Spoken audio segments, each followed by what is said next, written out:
10 number प्रश्न पर ध्यान दीजिए। 10 नंबर प्रश्न कहता है कि अपूर्ण ठेके जब प्रमाणित कार्य ठेका मूल्य का 1/4 भाग से कम हो।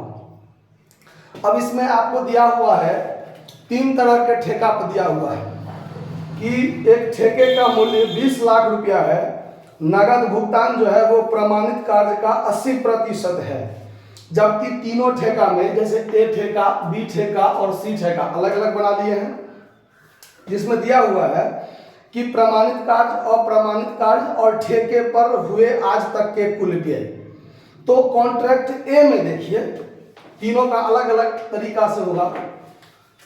इसमें आपको दिया हुआ है प्रमाणित कार्य। जो प्रमाणित कार्य आप लिखते हैं वो बाय WIP के अंतर्गत वर्क सर्टिफाइड और वर्क अनसर्टिफाइड क्रेडिट साइड में लिखते हैं। तो प्रमाणित कार्य है 4 लाख, अप्रमाणित कार्य है 10,000। तो ये टोटल हो गया 4,10,000, ठीक है। और आज तक जो भी खर्चे हुए हैं वो टोटल खर्चे, एक्सपेंस ऑन कॉन्ट्रैक्ट, जो भी खर्चा होता है उसको हम डेबिट में लिखते हैं, वो है आपका 4 लाख, ठीक है, 4 लाख। तो अब यहां पर देखिए ये क्रेडिट साइड 4,10,000 हुआ, यहां भी 4,10,000 हुआ।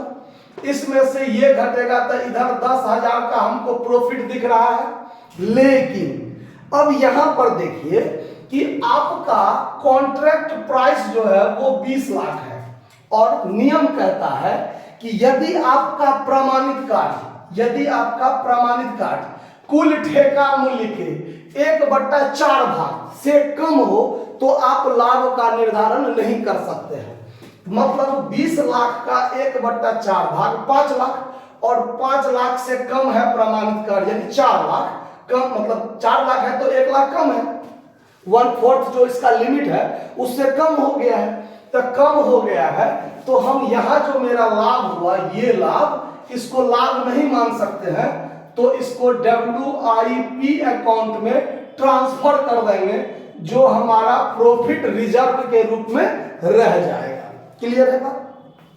अब आगे चलिए, अब आगे कॉन्ट्रैक्ट बी में आइए। इतना ही काम इसमें भी करना है। इसमें क्या है कि प्रमाणित कार्य है 6 लाख, तो प्रमाणित कार्य क्रेडिट में लिखते हैं बाय WIP अकाउंट के अंतर्गत। वर्क सर्टिफाइड कितना है 6 लाख और वर्क अनसर्टिफाइड है 20,000। क्लियर? तो दोनों को जोड़ के हो गया 6,20,000, यही है ना, 6 लाख और 20,000, 6,20,000। अब ठेके पर आज तक के कुल व्यय, तो ठेका पर जितना रुपया खर्चा हुआ टू एक्सपेंस ऑन कॉन्ट्रैक्ट, आज तक जो खर्चा हुआ डेबिट में रखते हैं। खर्चा हुआ है कितना 7 लाख। अब देखिए इतना ही बात से आपको ये बनाना है, ये है 7 लाख और 7 लाख इधर भी करेंगे, तो इसका क्रेडिट साइड ज्यादा होता तब लाभ के बारे में हम लोग देखते आगे। लेकिन इसमें क्या हो गया, तो 80,000 का लॉस है, तो लॉस है तब हमको 1/4 सभी सब देखने की कोई जरूरत ही नहीं है। मतलब लॉस हो गया तो loss by PL account loss, ठीक है। अब कॉन्ट्रैक्ट सी में देखिए, कॉन्ट्रैक्ट सी में क्या है कि प्रमाणित कार्य, अप्रमाणित कार्य तो क्रेडिट में ही रखते हैं बाय WIP अकाउंट। प्रमाणित कार्य वर्क सर्टिफाइड कितना है 12 लाख और 40,000 है वर्क अनसर्टिफाइड। वर्क अनसर्टिफाइड तो यहां हो गया 12,40,000, 12,40,000। और ठेके पर आज तक खर्चा हुआ है 10 लाख। तो टू एक्सपेंस ऑन कॉन्ट्रैक्ट आज तक जो खर्चा हुआ 10 लाख, तो यहां पर आप प्रॉफिट का निर्धारण कर सकते हैं। देखिए ये हो गया 12,40,000, यहां भी 12,40,000। इसमें से इसको घटाएंगे तो 2,40,000 जो प्रॉफिट हुआ, इसको हम लोग टू बैलेंस CD करके लिखेंगे, जो हमारा टोटल प्रॉफिट हुआ। हमारा टोटल प्रॉफिट 2,40,000 तो हुआ, लेकिन हम इसको पूरा का पूरा प्रॉफिट नहीं मान सकते हैं। तो कितना मानेंगे, तो उसके लिए देखिए ये जो बाय बैलेंस CD है, इसको यहाँ पर बाय बैलेंस बीडी लिख लेंगे। जो हमारा टोटल प्रॉफिट कितना है 2,40,000। इसका दो पार्ट बन जाएगा, इसका दो पार्ट बनेगा। एक पार्ट जो पीएल अकाउंट प्रॉफिट में जाएगा और दूसरा पार्ट टू WIP अकाउंट जो हमारा प्रॉफिट रिजर्व में जाएगा। इसका दो पार्ट बनेगा। तो इसमें आपको वर्किंग नोट करना है। इसमें जो आपका लाभ का निर्धारण होगा पीएल अकाउंट प्रॉफिट बराबर, उसके लिए सूत्र आप लोग थ्योरी में देखे होइएगा, टोटल प्रॉफिट गुने। अब देखिए कॉन्ट्रैक्ट प्राइस 20 लाख है, इसके 1/4 भाग से, इसके 1/4 भाग 5 लाख, 5 लाख से तो ज्यादा है वर्क सर्टिफाइड। लेकिन अगर 1/4 भाग से कम होगा तो यहाँ 1/3 प्रॉफिट होता है। लेकिन यदि प्रमाणित कार्य ठेका मूल्य के 1/2 भाग से अधिक हो तो यहाँ 12 लाख है ना प्रमाणित कार्य, इसका 1/2 भाग 10 लाख होता है। तो 10 लाख से ज्यादा है वर्क सर्टिफाइड, तो यहाँ पर लाभ का निर्धारण 2/3 होगा गुने कैश रिसीव्ड बटा वर्क सर्टिफाइड।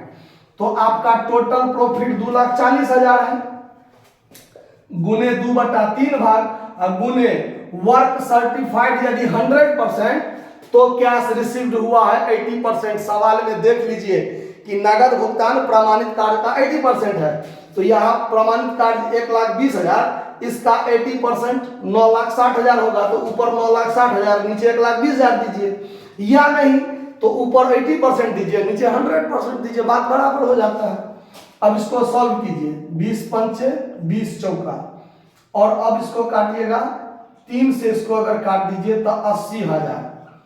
अब 80,000 को इससे काट दीजिए तो 16,000, तो 16 दूनी 4 दूनी 8 और 16 अट्ठे कितना हो जाता है 16 अट्ठे, हाँ 1,28,000।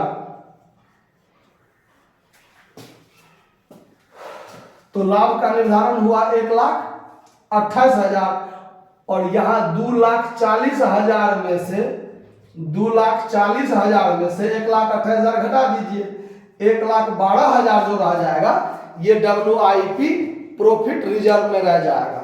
तो आंसर चेक कर लीजिए, 1,28,000 प्रॉफिट, हाँ ठीक है। अब सवाल में WIP अकाउंट वाला बात भी कहता है, WIP अकाउंट वाला भी बात कहता है। तो अब आपको WIP अकाउंट जो बनाना है, तो देखिए यहाँ पर आप जो है इसको नोट कर लीजिए, आप लोग स्क्रीनशॉट ले लीजिए, फिर हम यहाँ पर मिटा के बता देते हैं कि WIP अकाउंट में जो ट्रांसफर होगा वो कैसे होता है, इसको नोट कर लीजिए।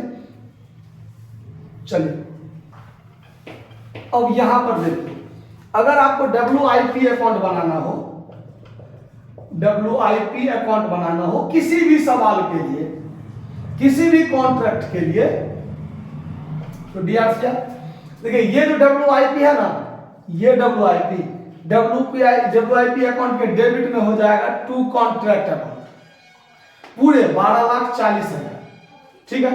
और यहां जो प्रॉफिट रिजर्व हुआ हो, चाहे यहां का आपको करना हो तो क्रॉस कर दीजिए, इसको डेबिट में इसको क्रेडिट में, तो 4 लाख सीधी बचेगा। वैसे ही ये 12,40,000 को डेबिट में रखे, 1,12,000 को इधर रख दीजिए बाय कॉन्ट्रैक्ट अकाउंट, 1,12,000। अब इस दोनों को जोड़ घटा करके बैलेंसिंग फिगर निकाल दीजिए, 12,40,000 12,40,000, इसमें से इसको घटाइएगा तो 11,28,000, ये हो जाएगा बाय बैलेंस शीट, जिसको आप लोग बैलेंस शीट के एसेट्स भाग में जाके दिखा दीजिएगा। समझ में आ रहा बात, इसको नोट कर लीजिए। धन्यवाद।